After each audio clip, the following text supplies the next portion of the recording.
por qué hacer este ahora? ¿Por qué te animaste a hacer este? Bueno, pues porque parece, vamos, surgió la propuesta de un amigo, ¿no?, de tratar de hacer algo con una vocación didáctica, digamos, ¿no? Plantear en términos de preguntas y respuestas las cuestiones que puedan ser más candentes en torno al conflicto abierto entre, digamos, la demanda de la consulta y el Estado español, ¿no? Y surgió la oportunidad de hacerlo con Icaria, ¿no? Entonces, bueno, era un poco también escribirlo desde Madrid, ¿no? Con la vocación de ser puente, ¿no?, entre los argumentos que se está dando desde una mayoría social y política catalana, por un lado, y por otro, pues eso, tratar de convencer, ¿no?, o por lo menos hacer reflexionar a la gente que se considera demócrata en el Estado español, y especialmente a la gente que a partir del 15M, bueno, pues ha asumido la democracia como idea fuerza central frente a lo que está suponiendo bueno, la dictadura de los mercados, la crisis, ¿no? Desde aquí, desde el mundo soberanista catalán, ¿no?, se dice a menudo de que se recrimina a la izquierda española y tal, que en este tema no se moja, o se moja en contra, ¿no? Este libro, ¿cómo crees que encajará en este mundillo? Bueno, ahí está. Es decir, yo creo que hay cierto cambio, ¿no? Es decir, es verdad que la mayoría de la izquierda española ha sido reticente a asumir la defensa de los derechos nacionales de Cataluña, el pueblo vasco o gallego, ¿no? Es decir, no ha tenido voluntad de contrarrestar lo que podemos llamar el sentido común dominante español, ¿no?, de que solo hay una nación, de que los nacionalismos periféricos son egoístas y demás, ¿no? Pero sin embargo yo creo que desde el 15M, con esa idea de democracia, aunque fuera un movimiento, digamos, muy español, eso hay que reconocerlo, sí hemos visto que, bueno, puesto que en Cataluña plantea el conflicto en términos del derecho a decidir, ¿no?, pues esa era una forma pedagógica, diríamos, de, como decía antes, tender puentes, ¿no?, de hacer ver a la izquierda española que tenía que asumir la defensa de ese derecho a decidir, aún no compartiendo las críticas que pudiera hacer desde Cataluña al españolismo dominante, ¿no? Pero vamos, desgraciadamente esto viene de lejos, ¿no? Es decir, que viene desde la transición, ¿no? Es decir, que en la transición política se asumió ese discurso del artículo 2, de la primera parte del artículo 2, de la unidad de España indivisible, ¿no?, e indisoluble, ¿no? Y bueno, pues realmente luego con el conflicto vasco, con el tema de ETA, pues tampoco ayudó de alguna manera a que esa izquierda asumiera la defensa del derecho de autodeterminación. Pero vamos, yo creo que en resumen yo diría que tanto por el 15M por un lado, como por la crisis de régimen que estamos viendo actualmente y la beligerancia recentralizadora políticamente que está haciendo el gobierno del PP, se puede decir que incluso Izquierda Unida, que ha sido ciertamente ambigua en muchos aspectos en el pasado, ahora aparece más decidida a defender ese derecho. Luego está Podemos, ¿no? Es decir, el fenómeno Podemos, que es verdad que no se puede decir que haya puesto la defensa del derecho a decidir de Cataluña en el centro de su discurso, pero puesto que está poniendo, sí, claramente el acento en la defensa de la democracia, por lo menos, bueno, estamos viendo que los portavoces principales de Podemos, cuando se les pregunta sobre Cataluña, bueno, hay una defensa, ¿no?, una defensa del derecho a decidir. Entonces, bueno, ya digo, por la parte que me corresponde, Y yo trato de que en el futuro, dentro de Podemos, esta defensa del derecho a decidir sea cada vez más clara, ¿no? Independientemente de los sentimientos nacionales que se tengan y aún respetando la diversidad dentro de Podemos, que es grande, ¿no? Es enorme.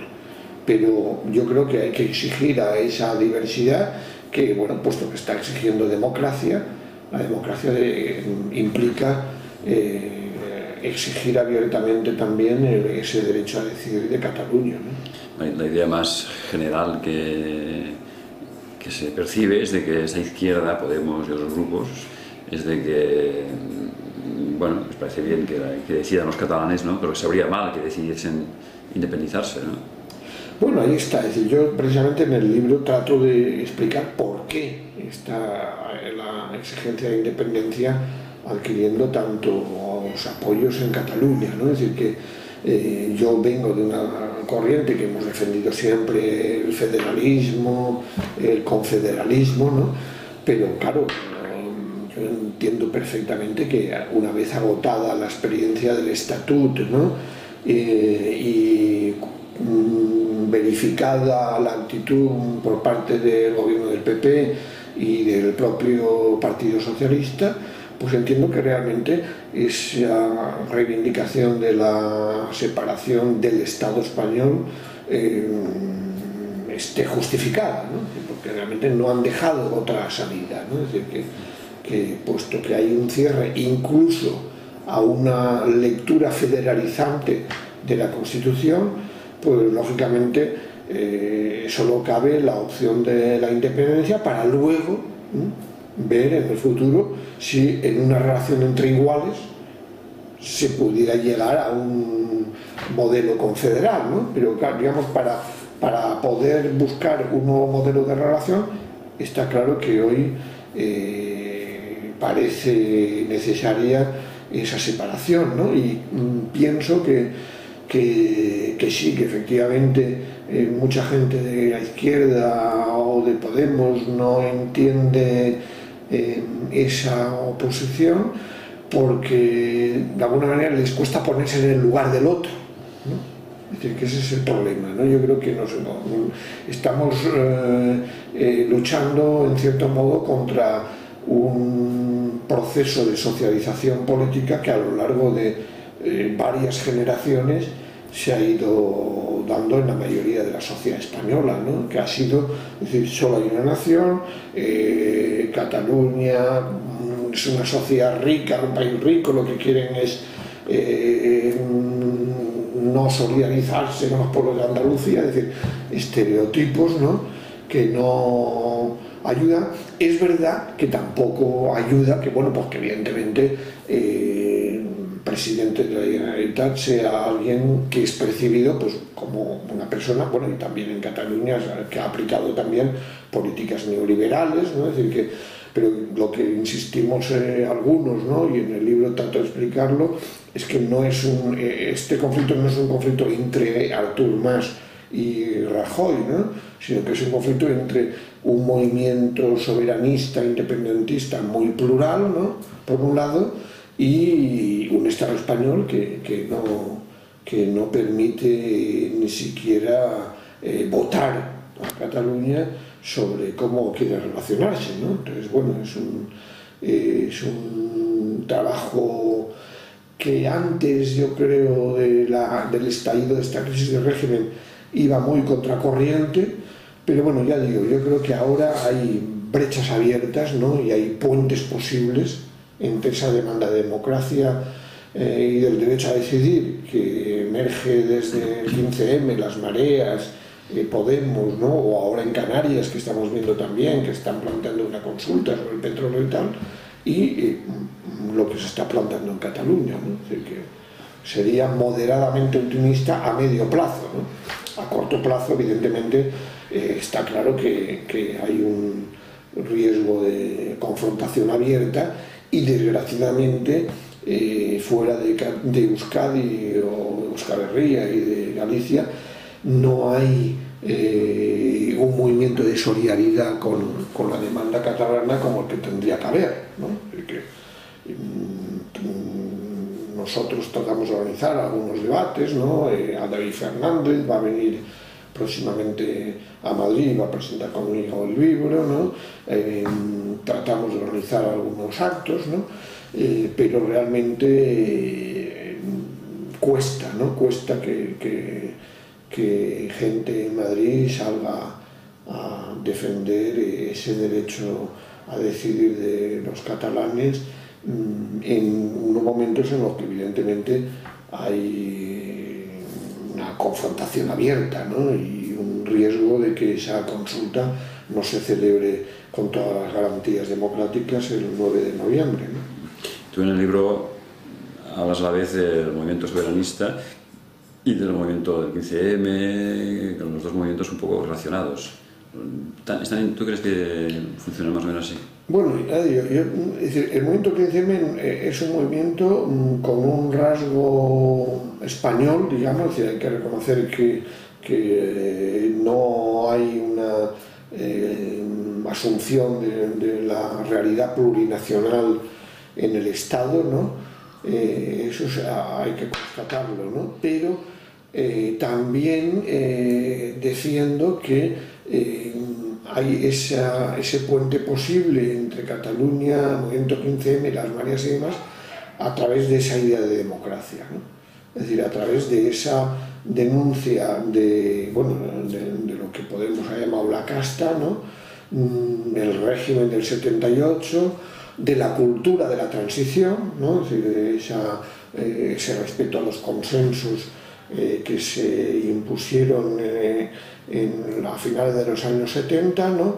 Y en ese sentido, ya digo, es decir, no son movimientos paralelos, no naturalmente convergentes, pero creo que a través de esa confrontación con un enemigo común, diríamos, que es ese régimen, podría en el futuro forjarse alianzas, ¿no?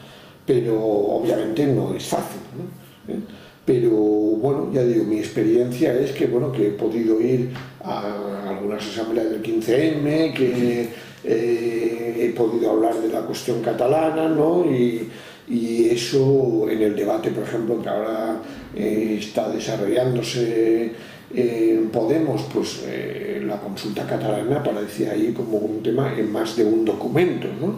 Es decir, no sabemos lo que votará la gente al final de Podemos, si esto se incluye en un documento político final que pueda surgir de esa asamblea, pero en todo caso está en la agenda política de Podemos, ¿no? Esta cuestión. Y 15M, claro, como estructura organizada hoy está en relativo declive, pero hay un espacio 15M que se ha generado, hay unas mareas que precisamente, como en el caso de Madrid, la marea blanca pues ha defendido también el derecho a referéndum, celebró una consulta popular alternativa, ¿no? Entonces, bueno, ya digo, el derecho a decidir, si lo planteamos para decidir no solo si Cataluña quiere ser independiente o no, o si en sanidad se quiere paralizar un hospital o no, y lo planteamos en términos generales, decidir sobre qué país queremos, ¿no? O qué sanidad queremos, qué educación queremos, ¿no? Qué servicios sociales, ¿no? Bueno, pues ahí puede haber esa futura convergencia, ¿no? El problema es que, claro, los ritmos no son los mismos, ¿no? Y obviamente hoy nos encontramos, como decía antes, ¿no? Con una confrontación entre esa mayoría soberanista catalana y el Estado español, que se encuentra con una relativa desmovilización del propio 15M, ¿no? Y con la canalización de lo que era el 15M, las mareas y demás, más hacia una perspectiva electoral, ¿no? Que es la que estamos viendo de cara a las municipales y autonómicas y generales del próximo año, ¿no? Pero en fin, en todo caso yo confío en que si se avanza en esa, aunque a corto plazo no se pueda dar esa solidaridad con la fuerza necesaria en el resto del Estado. Esperemos que en el futuro se profundice esa crisis del régimen, ese declive de los dos grandes partidos que se oponen al derecho a decidir de Cataluña, y que fuerzas como Podemos, Izquierda Unida, ECU, ¿no? Pues realmente ofrezcan en el futuro esa salida del respeto al derecho a decidir, que claro, que significaría abrir una ruptura democrática en todo el Estado, ¿no? Lo ideal sería que Cataluña fuera de alguna manera la vanguardia, digamos, de ese proceso de ruptura, ¿no? Y que recogiéramos el testigo desde fuera de Cataluña para realmente abrir nuevos procesos constituyentes en todo el Estado, ¿no? A veces oímos, o hay quien dice que ojo, que con un exceso de democracia igual restas capacidad de luchar contra unos poderes económicos que están por encima de los estados, de los países, ¿no? Que igual no le va tan mal que la gente discuta matices democráticos y que impida combatir a esos poderes que, bueno, están un poco por encima, ¿no? Que de los estados, los poderes económicos y financieros, ¿no? Que mandan desde la City o desde Bruselas o donde sea, ¿no? Y esas discusiones de más democracia que se piden aquí, ¿no? No lo ven como un rival peligroso, ¿no? Creo que desde arriba sí que ven esa demanda de democracia como un rival peligroso, ¿no? Es decir, que ya sabes que Botín, ¿no? En su último discurso en Milán, ¿no? Decía lo que le preocupaba eran Cataluña y el conflicto catalán y Podemos, ¿no? Es decir, que realmente lo que estamos viendo es que sí, que los de arriba están muy nerviosos, ¿no? Porque están viendo ellos que siguen las encuestas, ¿no? Y la doxología que llamamos, ¿no? Es decir, la evolución de la opinión pública, están muy nerviosos porque están viendo que hay un rechazo creciente a los dos grandes partidos, a la monarquía, ¿no? Bueno, también con la Unión Europea pues hay una decepción, ¿no? Una parte importante de la ciudadanía con lo que se está dictando desde Bruselas, ¿no?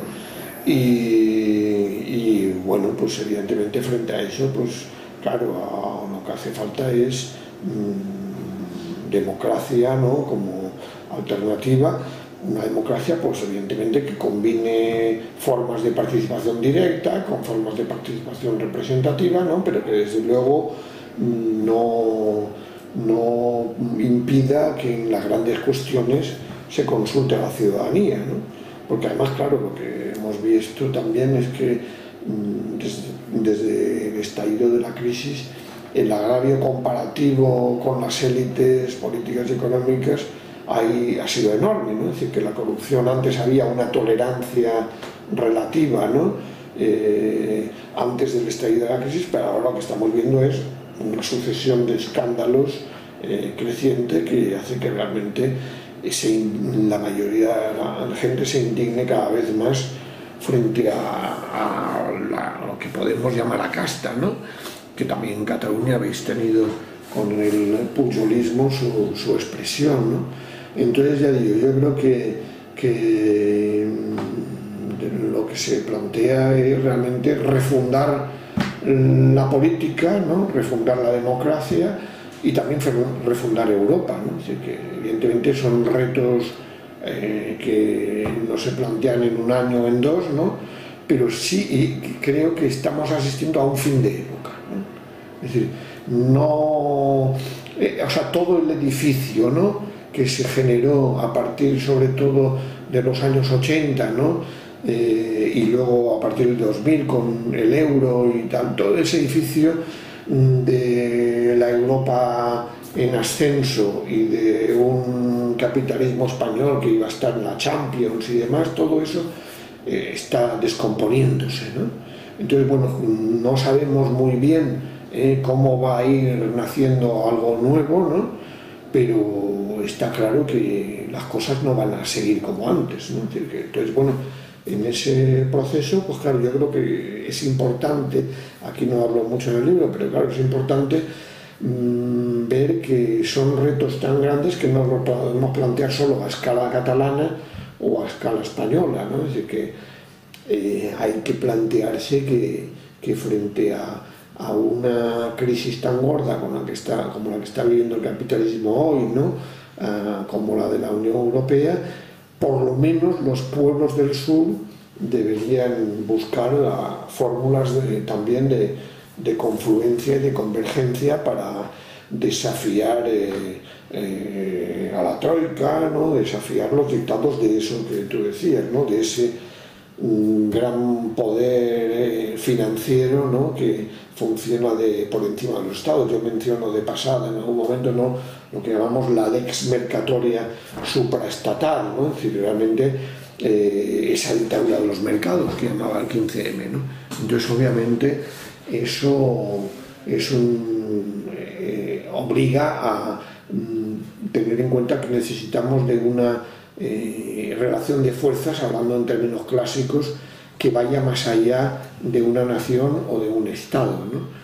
Y eso es lo que yo veo también, que bueno, por lo menos en Cataluña también se está planteando, ¿no? Frente al catastrofismo de los que se oponen al derecho a decidir o a la independencia, de que esto sería un desastre, ¿no? La economía irá muy mal y demás. Hay que decirles que no, que depende, que además incluso esos poderes económicos no son tan tontos como para, digamos, dedicarse a boicotear una Cataluña independiente a los 4 días, ¿no? Porque tienen también sus propios intereses, ¿no?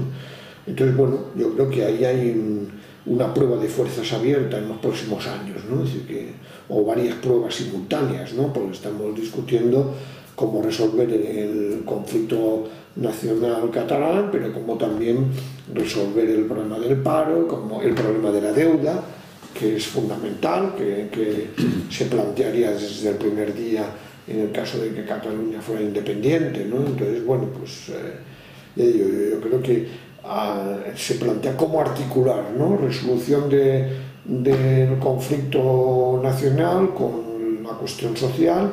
Yo, claro, en el libro, pues un poco implícitamente y algunas veces explícitamente, claro, me recuerdo un poco lo que defendían pues personas como Joaquín Maurín, ¿no? Es decir, que era esa voluntad de alguna manera de que cuestión social y cuestión nacional no vayan cada una por su lado, sino que se articulen, ¿no? Como también hemos visto en Escocia, ¿no? Es decir, en Escocia hemos visto como ahí ha habido una reivindicación de la independencia, pero articulada como un rechazo a las políticas neoliberales que venían de Londres, ¿no? Entonces, bueno, no han triunfado, pero sí han obligado al propio Cameron a tratar de ofrecer una tercera vía, y en todo caso han dejado muy claro pues, que cuestiones como la sanidad, ¿no? pues son cuestiones centrales que no puede tocar, ¿no? Tanto en Escocia como en Cataluña, uno de los debates que ha habido es si se independizan, estarán o no estarán en Europa, ¿no? Y no sé muy bien si es bueno o malo estar o no estar en Europa a estas alturas, ¿no? Bueno, claro, ahí está. Yo personalmente, claro, yo soy de la gente que estuvimos en contra del euro, de la eurozona, del Tratado de Maastricht, ¿no? Y ahora, y entonces, claro, yo en su momento yo habría sido partidario de no entrar en esa Unión Europea, ¿no? Una Unión Europea que ya reflejaba un proyecto neoliberal abiertamente, ¿no? Yo creo que ahora, evidentemente, en el caso de que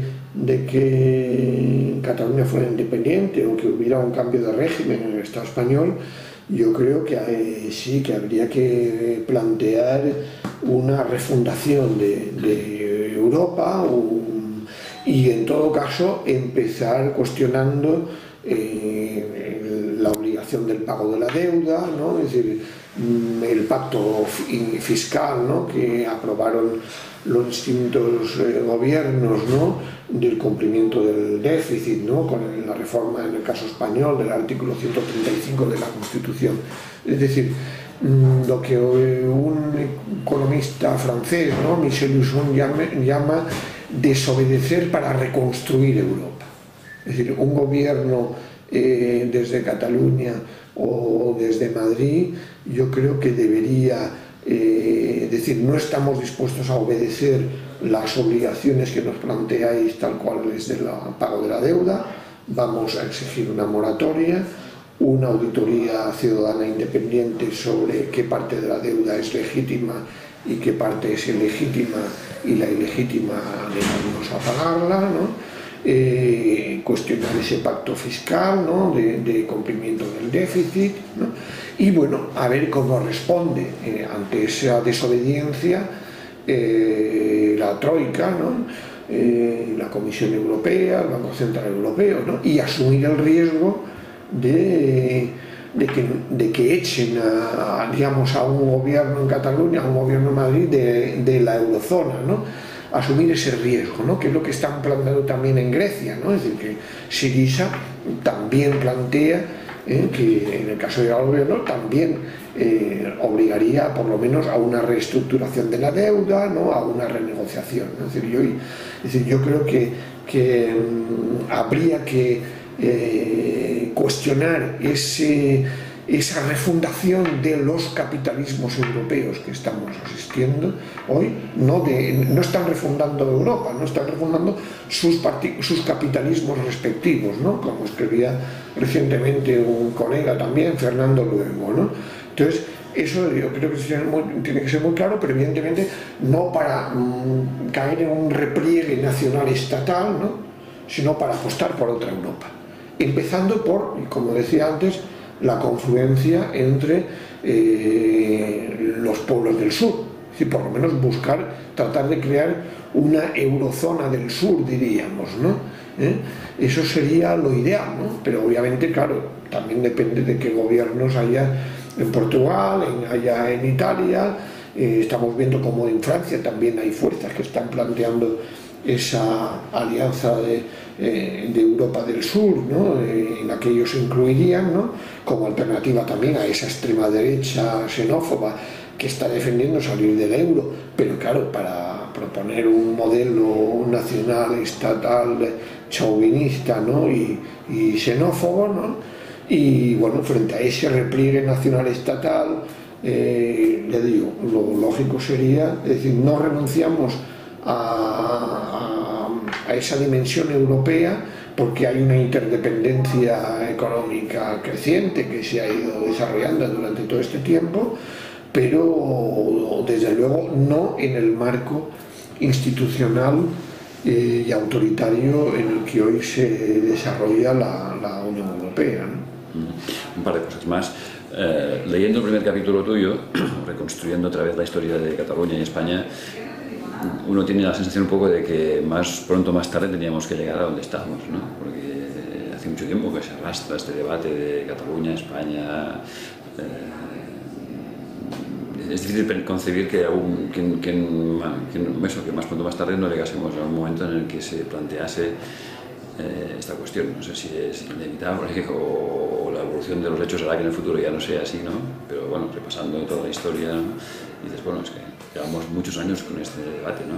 Sí, efectivamente, ¿no? Yo creo que si se conoce mínimamente la historia de las relaciones entre Cataluña y el Estado español, ¿no?, se constata, como decía ayer en la presentación de mi libro mi amigo Gerardo Pisarello, que Cataluña se ha movido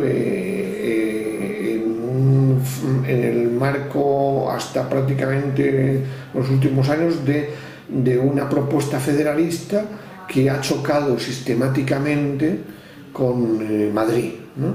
Entonces, claro,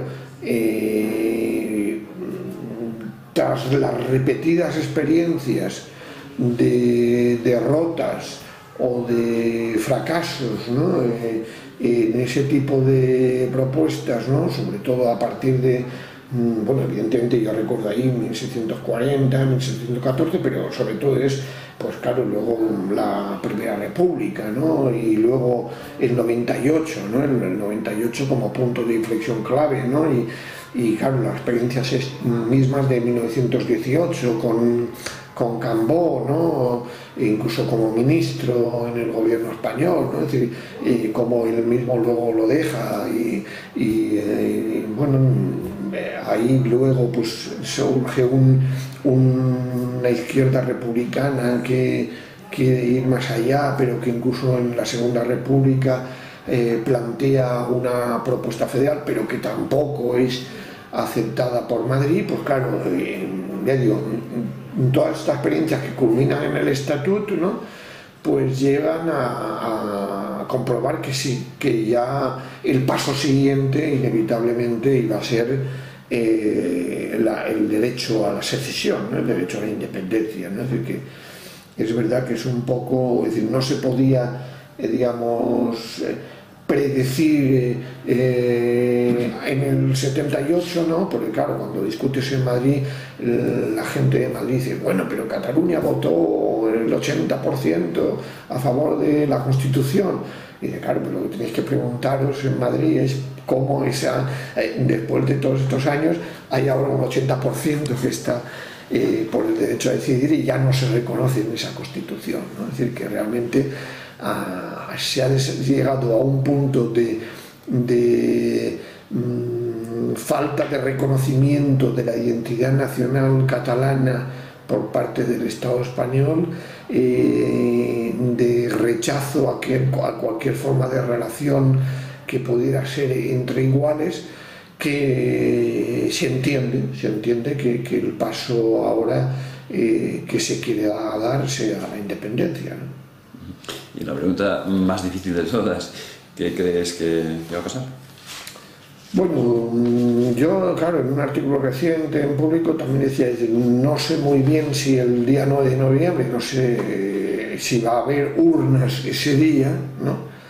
Pero lo que sí sé es que en cualquier caso, si no hay un cambio de actitud por parte del Estado español, la desafección ciudadana hacia el Estado español y la aspiración independentista en Cataluña van a seguir aumentando, ¿no? Es decir, que ese es el pronóstico, ¿no? Es decir, puede que haya frustración en los sectores de la sociedad catalana, puede que haya mayor radicalización en otros, vamos a ver. Es decir, yo confío en que de aquí al 9 de noviembre realmente bueno, la Asamblea Nacional Catalana y toda una serie de sectores que están presionando y fuerzas políticas a favor del derecho a la consulta, porque ahora lo que nos encontramos es con una suspensión cautelar, ¿no?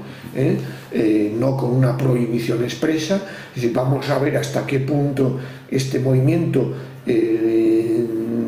presiona hasta el 9 de noviembre para que haya urnas, pero aunque no lo consiga, ya digo, yo creo que es previsible que ese movimiento continúe y que además ya digo, la confrontación con Madrid siga presente con mayor o menor virulencia en los próximos años, ¿no? Es decir, que lo que nos encontramos es con una erosión de legitimidad creciente del Estado español y del régimen actual, más concretamente en Cataluña, y con un posible efecto contagio en otras partes del Estado español, ¿no? Como puede ser en el País Vasco, ¿no? Y como puede ser con menor alcance en otros lugares, ¿no? Es decir, porque bueno, ya digo que nos encontramos con esa crisis de legitimidad también del régimen en el plano social y en el plano político institucional, ¿no? Entonces, bueno, yo creo que vamos a asistir a un proceso de inestabilidad política y social en el que confiemos en que Cataluña, bueno, pues ayude a que también en ese contexto, pues la confluencia con el resto del Estado se pueda dar. Es decir, si ahora no logran celebrar la consulta, que en los próximos tiempos pues realmente se pueda avanzar en esa aspiración a la cultura democrática con el régimen actual, ¿no? Pero además vemos que hay otros desafíos, ¿no? Es decir, en Canarias acaban de anunciar una consulta el 22 de noviembre sobre la cuestión del petróleo, ¿no? Que defienden allí, incluso convocada por el gobierno canario, ¿no? Entonces, bueno, esto conecta también con lo que se está planteando desde Cataluña, ¿no? Es decir, yo creo que no puedo predecir lo que va a pasar el 9 de noviembre, pero desde luego pienso que la exigencia de democracia desde Cataluña y otras partes del Estado va a seguir adelante.